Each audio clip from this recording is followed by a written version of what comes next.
hmm And so here's the firstborn right here.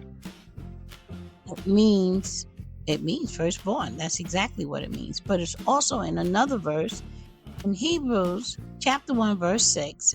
It says, and again when he brings forth in the first begotten into the world, he says, and let all the angels of God worship him. That word first begotten is the exact same word for firstborn. G44:16.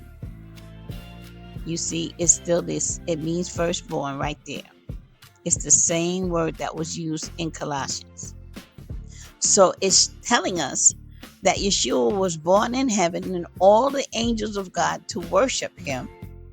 So he was born first from above.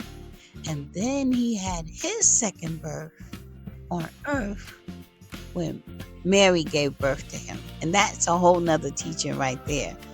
But at least it established the premise that Yeshua was born from above. And this is evidence from scripture. So after Yeshua took his time and explained this to Nicodemus, Nicodemus says, going back to John chapter 3 at verse 9, Nicodemus answered and said to him, how can these things be? Verse 10, Yeshua answered and said to him, are you the teacher of Israel and do not know these things? Truly I say to you, we speak what we know and testify what we have seen, and you do not receive our witness. Full stop right there. Remember how Nicodemus approached Yeshua? He says, Rabbi, we know. Remember he came up with, we know you are a teacher come from God because no man can do these things unless God is with him. Well, now Yeshua steps right back to Nicodemus with, we know. No, we speak what we know.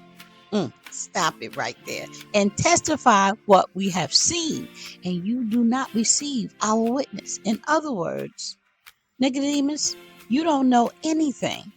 Because you, teacher of teachers, rabbi, high priest, you don't know anything. Because the prophets came and they told you, y'all still didn't believe.